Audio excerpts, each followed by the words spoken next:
Margaret Chun had always believed that happiness came from the simple things in life. Every morning at 6:30, she would wake up in her tiny studio apartment above Murphy's coffee shop on Pine Street. The smell of fresh coffee beans would drift up through the old wooden floors, mixing with the sound of early commuters rushing to catch their buses. Her apartment wasn't much to look at. The walls were painted a faded yellow that probably looked cheerful 20 years ago. Her furniture came from garage sales and thrift stores, but she had arranged everything with care. Books were stacked everywhere, creating little towers of knowledge and adventure. A small reading chair by the window faced the street below, where she could watch the world go by while sipping her morning tea. Margaret worked at the downtown Seattle Library, a massive brick building that had stood for over a century. She loved everything about her job. The quiet rustle of pages turning, the excited whispers of children discovering new stories, and the grateful smiles of elderly people who came in just to have someone to talk to. Her salary wasn't much, barely enough to cover rent and groceries. But it never bothered her. She found richness in other ways. 3 evenings a week, Margaret volunteered at the downtown homeless shelter.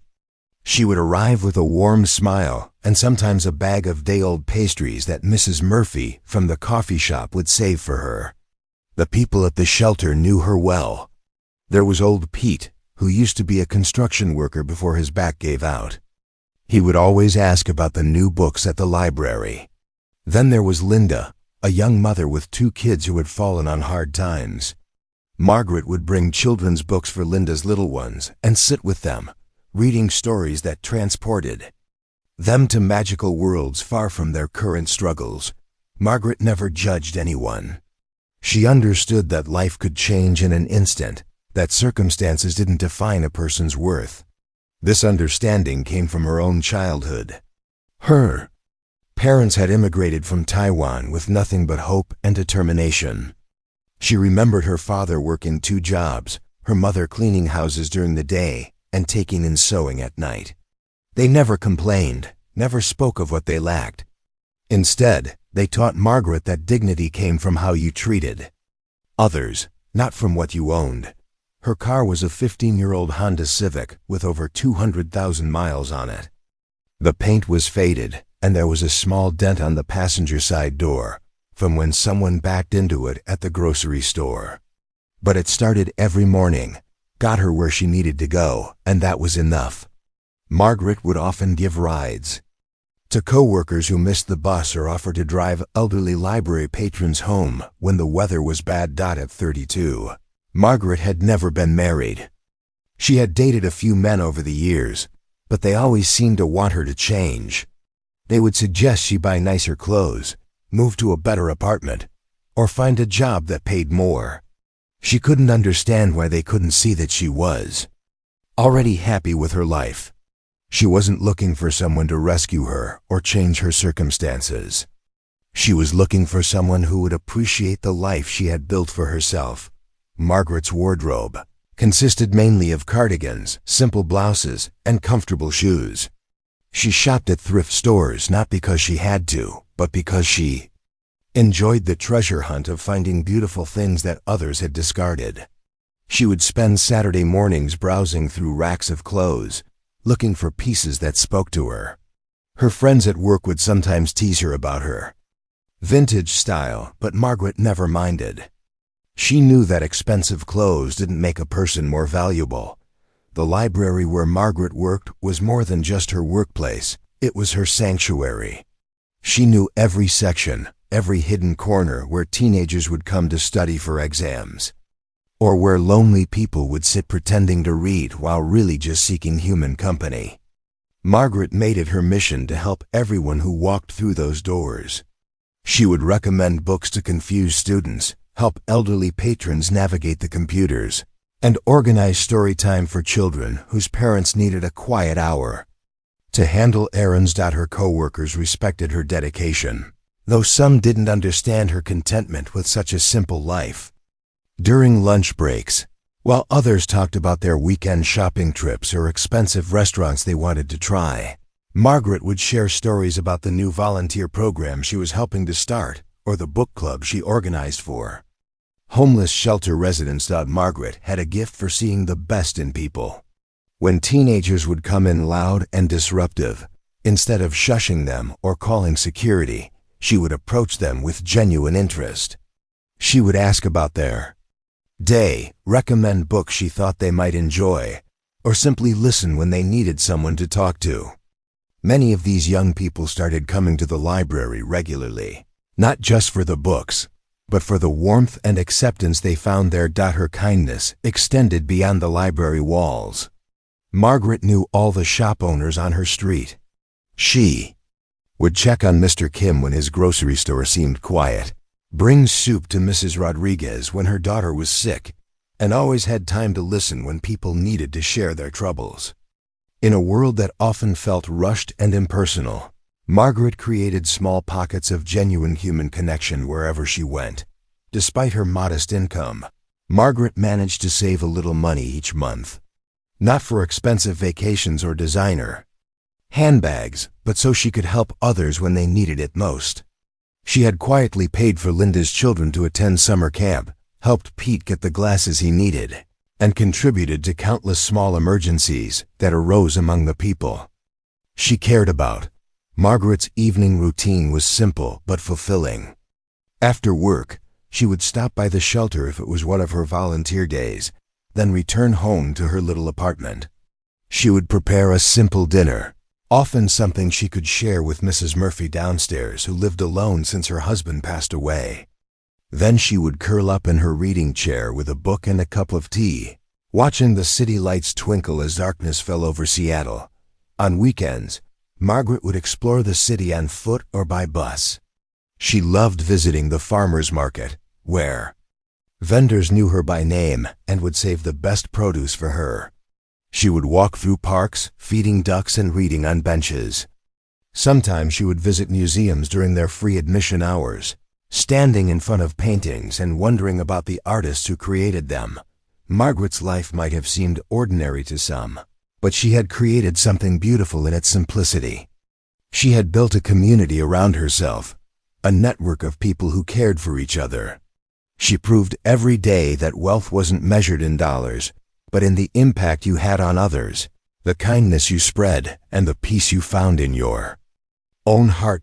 Little did Margaret know that her world was about to change in ways she never could have imagined. But even when that change came, the foundation of who she was, the values that guided her every decision, would remain unshaken.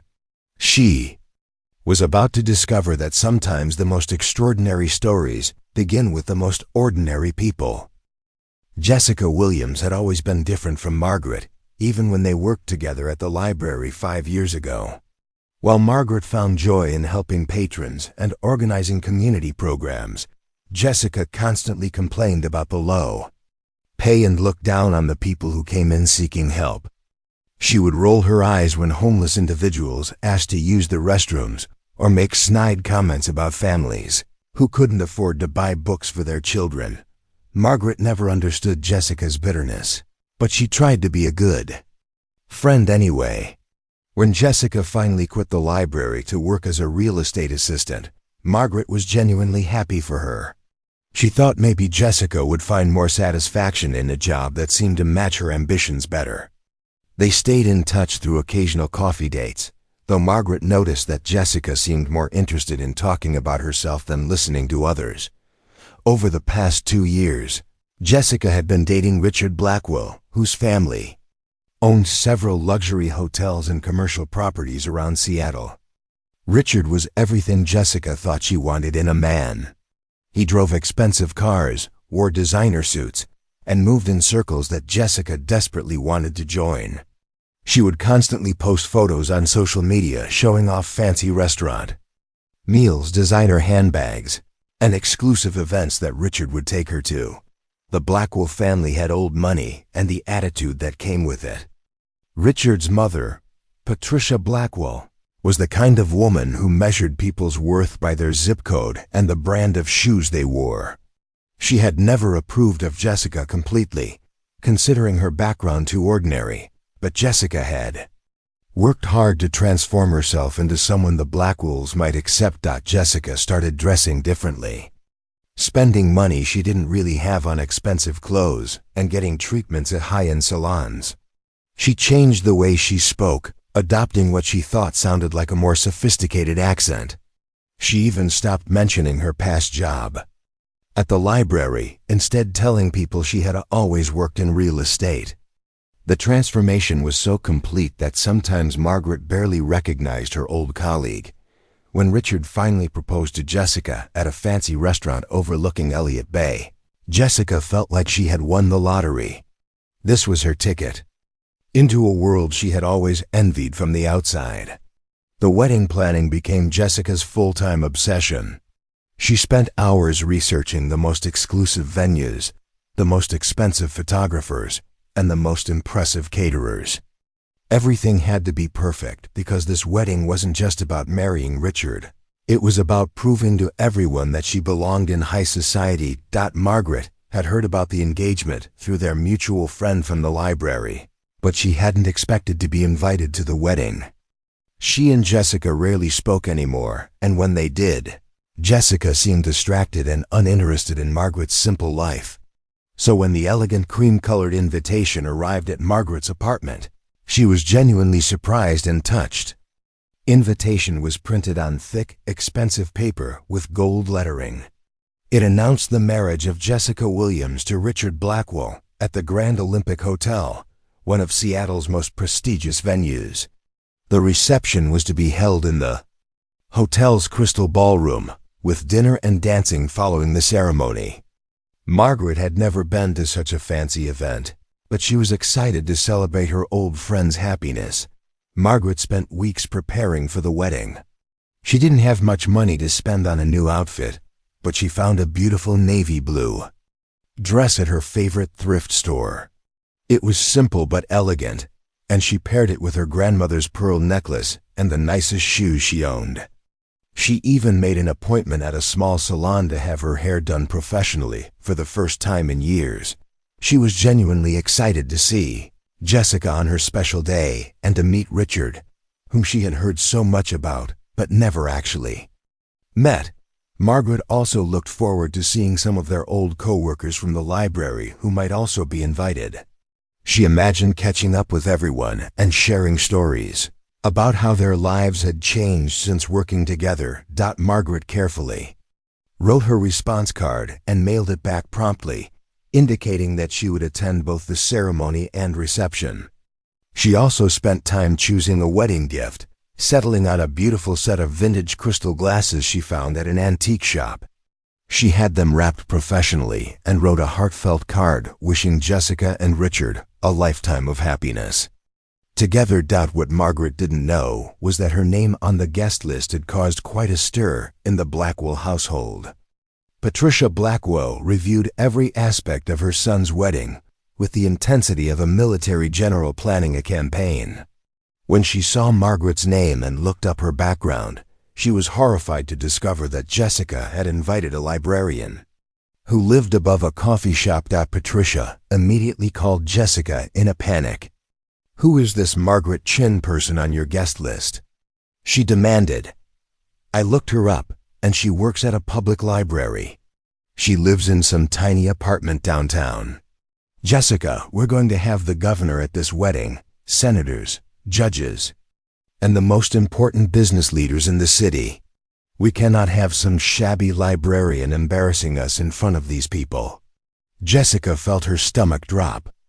In her excitement about finally being accepted into the Blackwell family, she had forgotten how different her old life was from her new one. She tried to defend Margaret, explaining that she was a kind person and a former colleague, but Patricia wouldn't hear it. "I don't care how nice she is," Patricia said coldly. "This wedding is about our family's reputation. Every person in that room will be photographed. The society pages will cover this event. I will not have our family associated with charity cases and common working people. You need to uninvite her immediately."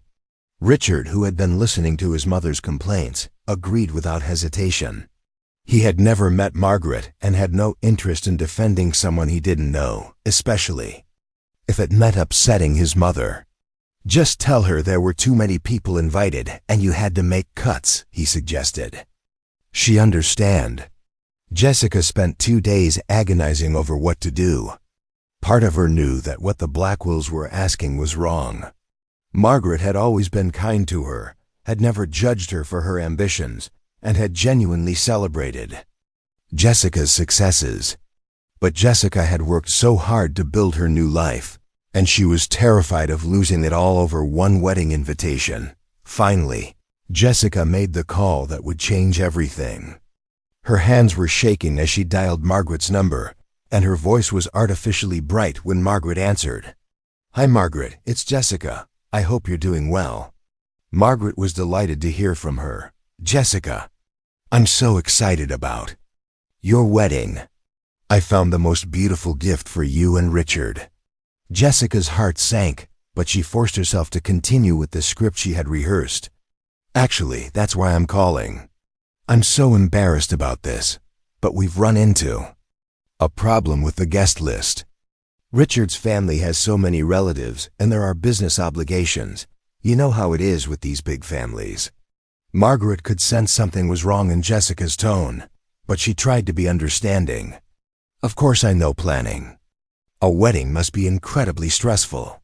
The thing is," Jessica continued, her voice getting smaller, "we've had to make some really difficult cuts to the guest list. We're limiting it to just immediate family and, well, certain business associates that Richard's father insists on inviting. I feel terrible about this, Margaret, but we had to take you off the list." The silence on the other end of the phone seemed to last forever. Margaret felt like someone had punched her in the stomach.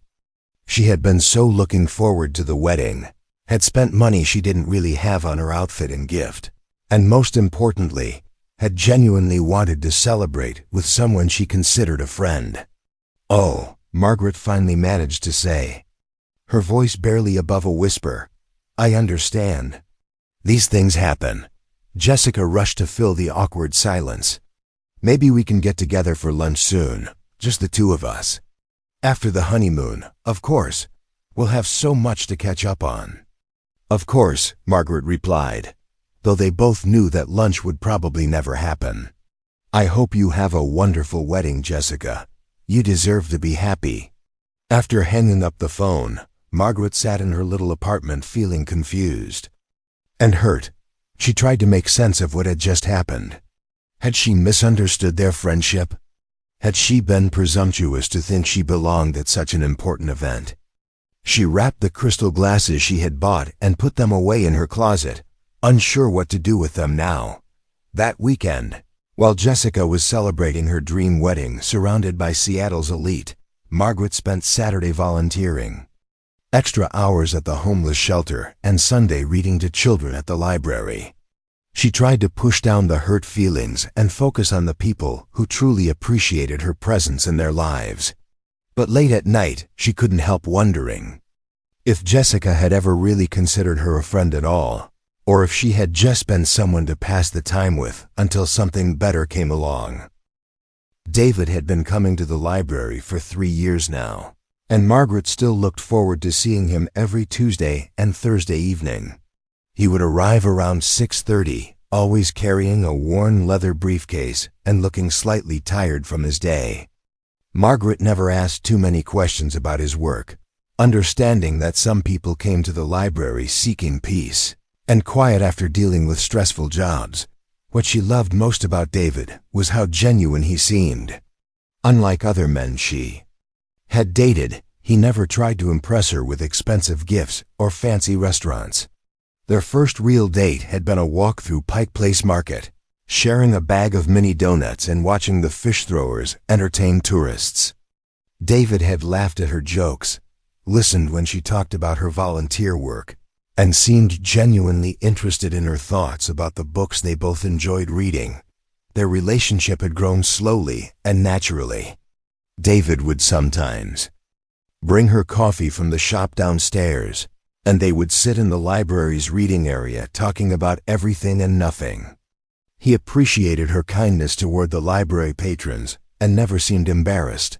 When she would stop their conversations to help someone find a book or figure out how to use the computer. Margaret had noticed that David was always well-dressed, but in an understated way. His suits were nice but not flashy, his watch was simple, and he drove a modest sedan that looked like something any business professional might own. He never talked about money or expensive possessions, which Margaret found refreshing after her experiences with men who seemed to think she should be impressed by their bank accounts. The weekend after Jessica's wedding, David immediately noticed that something was bothering Margaret. She tried to act normal during their usual Saturday morning coffee, but David could see the sadness in her eyes. She was quieter than usual, and when she smiled, it didn't reach her eyes the way it normally did. "Margaret," David said gently, reaching across the small table to touch her hand. "You've been different all morning." "What's wrong?" Margaret hesitated.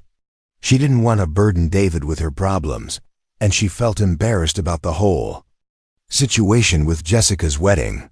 How could she explain that she had been uninvited from a wedding because she wasn't good enough for the guest list? It made her feel small and insignificant. "It's nothing really," Margaret said, trying to brush off his concern. "Just something silly with an old friend." David knew Margaret well enough to recognize when she was hurting but trying to hide it. He had fallen in love with her generous heart and her tendency to put others' feelings before her own, but sometimes he wished she would let him help carry her burdens. "Margaret, you know you can tell me anything," David said softly. "We've been together for 2 years. I can see that something has really upset you." The kindness in his voice broke down Margaret's defenses. Slowly she told him about Jessica's wedding invitation, about how excited she had been, about buying the dress and getting her hair done, and about the crushing phone call that had taken it all away. As she spoke, tears started rolling down her cheeks. "She said they had to make cuts to the guest list," Margaret explained, wiping her eyes with her napkin. "But I saw the photos on social media. There were hundreds of people there. I just don't understand why I wasn't good enough to be included." David felt a cold anger building in his chest as he listened to Margaret's story. Not anger at Margaret, but at the people who had treated her so carelessly. He had watched Margaret give her time, energy, and resources to help others without expecting anything in return. The idea that anyone would consider her unworthy of their company was not just wrong, it was insulting. "Margaret," David said carefully, "there's something I need to tell you. Something I should have told you a long time ago." Margaret looked up at him, confused by the serious tone in his voice. "What do you mean?" David took a deep breath. For 3 years he had treasured the way Margaret looked at him with love and respect, seeing him simply as David, not as his net worth or his business success. He had been terrified that revealing his true identity would change everything between them. But after hearing about her humiliation, he realized that his secret was part of the problem. "My full name is David Park," he began, "and I'm not just any businessman. I'm the founder and CEO of Technova Industries." Margaret stared at him blankly for a moment. The name sounded familiar, but she couldn't quite place it. She didn't follow business news closely and had never paid much attention to corporate headlines. David pulled out his phone and showed her a recent article from the Seattle Times business section. There was his photo next to a headline about Technova's latest acquisition. The article described him as one of the Pacific Northwest's most successful entrepreneurs, with a company worth billions of dollars. Margaret's eyes widened as she read the article. "David, I don't understand. This says you're worth. This can't be right." "It's right," David said quietly. "Margaret, I'm a billionaire. I have been for the past 5 years. Margaret set the phone down on the table and stared at David as if seeing him for the first time. Her mind was racing, trying to process this information. The man she had been dating for 2 years, the man who bought her coffee and shared donuts with her at the market, was one of the richest people in the entire state. "Why didn't you tell me?" she asked, her voice barely above a whisper. David reached for her hands, but she pulled them back. Margaret, please let me explain. When I first started coming to the library, I was going through a really difficult time. The company was growing so fast, and everyone around me wanted something from me. Business partners, employees, women I dated, even friends I had known for years. They all saw dollar signs when they looked at me. Margaret was quiet, trying to understand what this meant for their relationship. Had everything between them been a lie? Then I met you, David continued. You treated me like I was just a regular guy. You cared about my opinions on books, not my stock portfolio. You worried about whether I was getting enough sleep, not whether I could buy you expensive jewelry. For the first time in years, I felt like someone loved me for who I really was, not what I could give them. But you lied to me, Margaret said, her voice full of hurt. For 2 years, David. Every day we were together, you were lying to me. I never lied about my feelings for you, David said urgently. Everything between us has been real. My love for you, my respect for the person you are, the way you make me feel, none of that was fake. Margaret stood up from the table and walked to the window, looking out at the busy street below. Her whole world felt like it had been turned upside down. First Jessica's rejection, now this revelation about David. She felt like she didn't know who to trust anymore. Margaret, David said, standing up and walking toward her. I know this is a shock and I know you're angry with me. You have every right to be. But please don't let this change how you feel about us. Margaret turned around to face him, tears streaming down her face. How can it not change things, David? You're a billionaire. I'm a librarian who lives above a coffee shop. We're from completely different worlds. No, David said firmly. We're not from different worlds. We're both people who value kindness, who care about others, who find joy in simple things. The money doesn't change who I am inside. Margaret walked back to the table and sat down heavily. She thought about all their conversations, all the times David had seemed genuinely interested in her work at the library and her volunteer activities. She remembered how he never made her feel bad about her modest lifestyle or tried to pressure her to let him spend money on her. The people at that wedding, Margaret said slowly, they would have treated you very differently if they had known who you really were. David nodded. That's exactly why I didn't want you to know at first. And later, I was afraid that if I told you, you might start seeing me differently too. Margaret was quiet for a long time, processing everything David had told her. Finally, she looked up at him with a mixture of hurt and understanding in her eyes. I need some time to think about this, she said. This changes everything, David. Not because of the money, but because of the deception. I need to figure out if I can trust you again. David's heart broke as he watched the woman he loved struggle with his revelation. He had known this moment would come eventually, but he had hoped it would be under better circumstances. Now, combined with her hurt over the wedding situation, it felt like he might lose her forever. I understand, David said softly. Take all the time you need. But Margaret, please remember that my feelings for you have never been anything but genuine. As Margaret walked home that evening, her mind was spinning with questions and emotions. She thought about Jessica's wedding, about the people who had deemed her unworthy of their company. She wondered what those same people would think if they knew she had been dating one of the richest men in Seattle all along.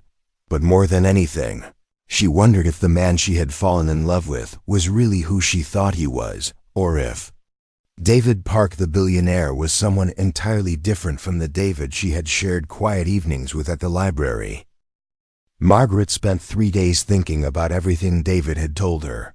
She walked through her neighborhood, sat in her favorite spots at the library, and talked to Mrs. Murphy over coffee, though she couldn't bring herself to share the whole truth about David's identity. The older woman had always liked David and could see that Margaret was struggling with something important. You know, dear, Mrs. Murphy said as they sat in the coffee shop on Tuesday evening. Sometimes the people we love surprise us. The question isn't whether they're perfect, but whether their heart is in the right place. Margaret knew Mrs. Murphy was right. Despite feeling hurt by David's deception, she couldn't deny that he had always treated her with genuine respect and kindness. The way he listened to her stories about difficult patrons at the library, how he remembered details about her volunteer work, and how he never once made her feel inferior for her simple lifestyle. All of that had been real. On Thursday evening, David appeared at the library as usual, looking nervous and hopeful. Margaret had been expecting him, and she had made her decision. They talked quietly in the corner where they always met, and Margaret told him that while she was still hurt, she understood why he had kept his secret.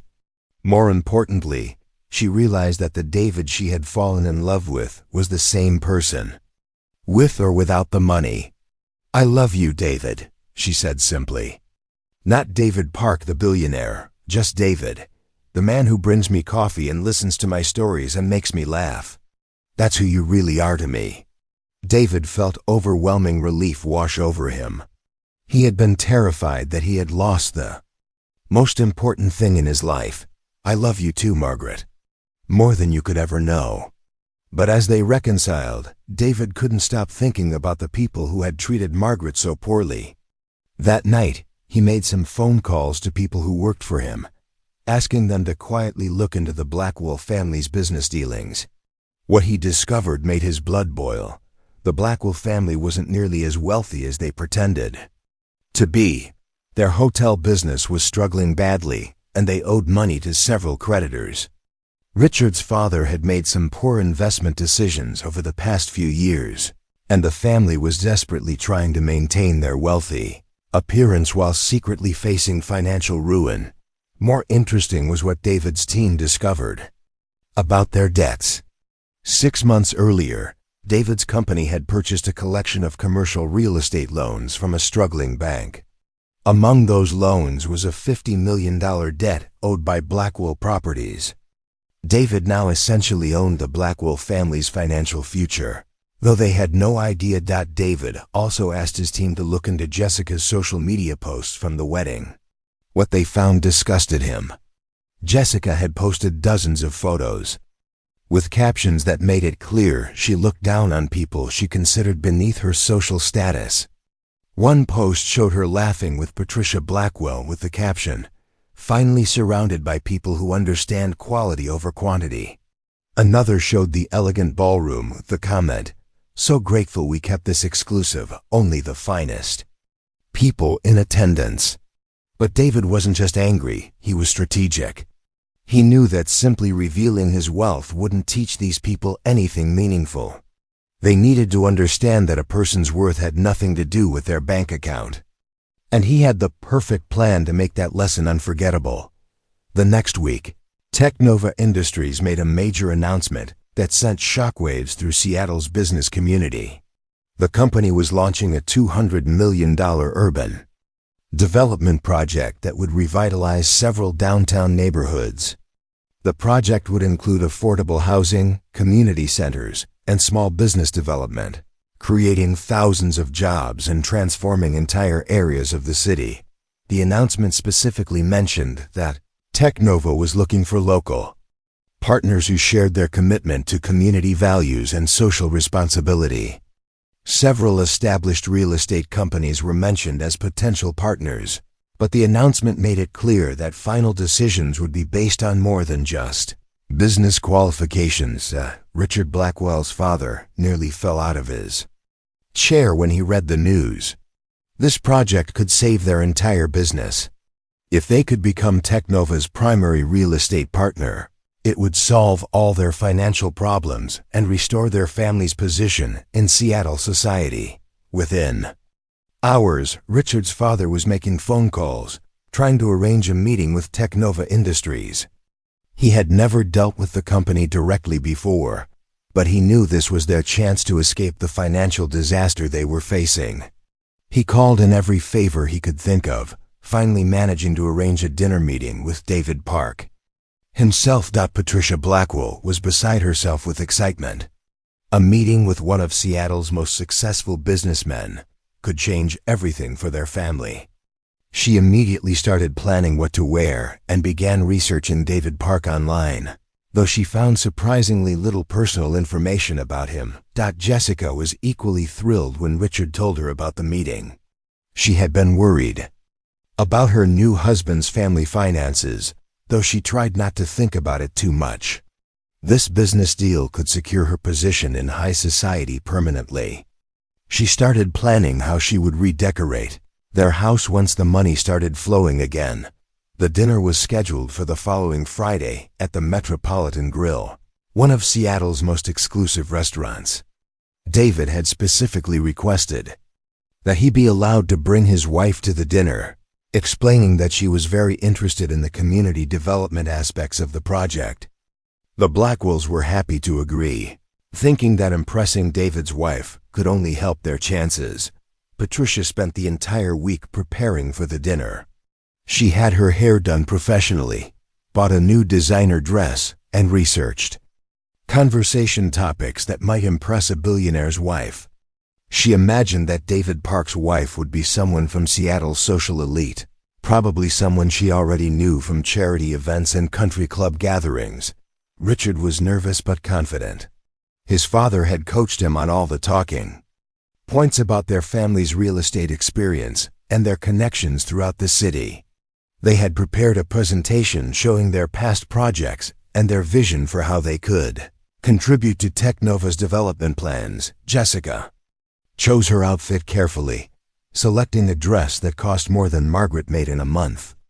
She practiced talking about art and culture, subjects she thought would impress sophisticated people.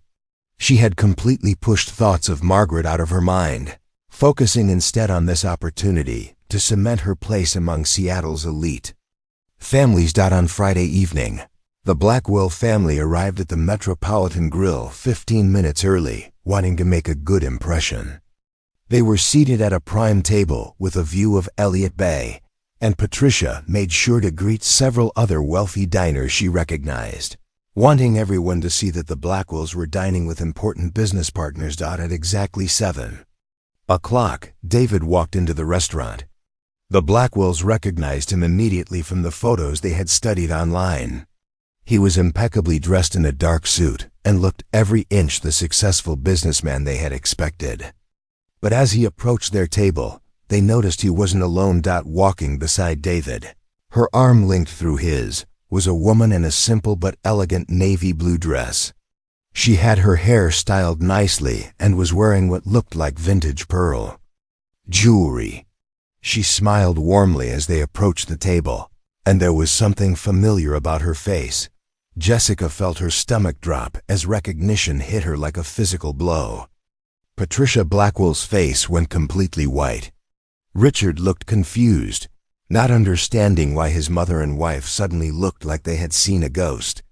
David smiled pleasantly as he reached the table. "Good evening, everyone. Thank you for joining us tonight. I'd like you to meet my wife, Margaret." Margaret stood quietly beside David, her expression calm but watchful. She looked directly at Jessica, who seemed unable to speak or move. Patricia Blackwell was gripping her water glass so tightly her knuckles had turned white. "Margaret and I have been married for 6 months now," David continued conversationally, as if he didn't notice the shocked expressions around the table. "We had a small, private ceremony. Margaret wanted to keep things simple and intimate, which I thought was perfect." Jessica finally found her voice, though it came out as barely more than a whisper. "Margaret? But you work at the library." Margaret smiled gently. "I still do. I love my job there." David pulled out Margaret's chair for her, and they both sat down. The silence at the table was deafening. Patricia Blackwell looked like she might faint, and Richard was staring back and forth between his wife and Margaret, trying to understand what was happening. "I believe you all know my wife already," David said, his voice still pleasant but with an edge that hadn't been there before. though I understand she wasn't considered quite good enough for your recent wedding celebration." The silence at the table stretched on for what felt like an eternity. Patricia Blackwell's face had gone from white to a deep shade of red as the full weight of the situation hit her. She had spent the last week preparing to impress David Park's wife, never imagining that his wife was the same woman she had insisted be removed from the wedding guest list. Jessica couldn't stop staring at Margaret, her mind racing to understand how this was possible. The quiet librarian she had dismissed as unworthy of her wedding was sitting across from her as the wife of one of the most powerful men in Seattle. Jessica felt sick to her stomach as she remembered every cruel thing she had said about keeping the wedding exclusive and high quality. Richard looked completely lost, glancing between his wife, his mother, and the couple sitting across from them. He could sense that something terrible was happening, but he didn't understand what Margaret's presence meant for their business deal.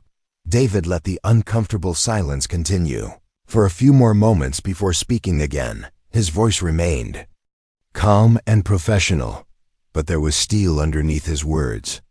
"I have to admit, I was curious to meet the people who decided my wife wasn't good enough to attend their family celebration," David said, taking a sip of water. "Margaret told me such interesting stories about your conversation, Jessica." Jessica's voice came out as a croak. "David, I can explain ... "Please do," David replied, leaning back in his chair. "I'm very interested to hear your explanation for why you invited Margaret to your wedding and then uninvited her 2 days before the ceremony." Margaret placed her hand gently on David's arm. She could see the anger simmering beneath his controlled exterior, and while she appreciated his defense of her, she didn't want the evening to become purely about revenge. Patricia Blackwell finally found her voice, though it shook as she spoke. "Mr. Park, I think there's been some misunderstanding. We had to make some difficult decisions about the guest list due to venue limitations." David smiled, but it wasn't a warm expression. "Venue limitations? That's interesting." I looked at the photos from your wedding. The ballroom looked quite spacious, and there appeared to be several hundred guests in attendance. He pulled out his phone and began scrolling through Jessica's social media posts from the wedding. In fact, Jessica posted some lovely photos with very revealing captions. "Would you like me to read some of them aloud?" Jessica's face went pale as she realized what David was looking at. "Please, David, those posts were just ... Just what?" David asked, his voice sharp now. "Just your honest feelings about the kind of people you think deserve to be included in your life." Richard finally spoke up, his voice desperate. "Mr. Park, whatever happened with the wedding, surely we can focus on the business opportunity we're here to discuss." David turned his attention to Richard, and his expression grew even colder. "The business opportunity? You mean the $200 million project that could save your family's failing company?" Richard's face went white. "I don't know what you mean. Our company is doing very well." "Is it?" David asked. "Because my research shows that Blackwell Properties owes approximately $50 million to various creditors. In fact, you owe most of that money to a company that I purchased 6 months ago. Which means, effectively, you owe that money to me." The color drained from Patricia Blackwell's face completely. Richard looked like he might be sick. The business deal they had hoped would save them was sitting across the table from them, and they had already ruined any chance of his help by their treatment of his wife. "You see," David continued, "when someone hurts the person I love most in the world, I take that very personally. Margaret is the kindest, most generous person I've ever known. She volunteers her time to help people who have nothing. She treats everyone with dignity and respect, regardless of their circumstances.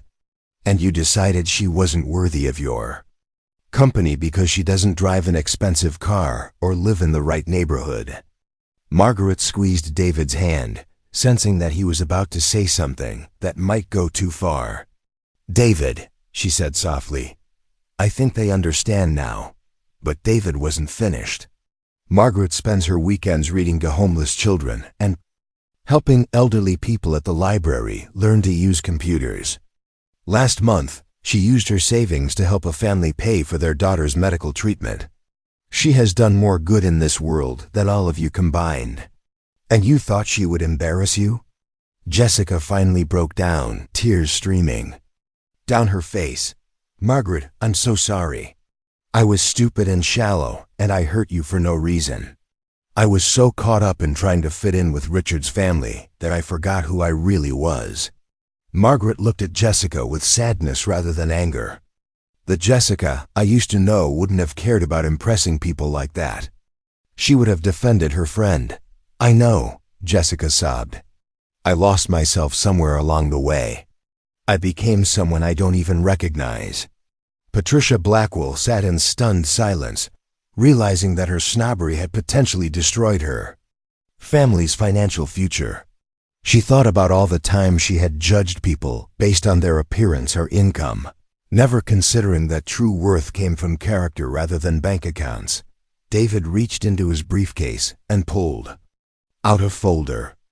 I had my lawyers prepare some documents related to your debt situation, he said, placing the folder on the table. You have 30 days to pay the full $50 million, or will be forced to foreclose on all your properties.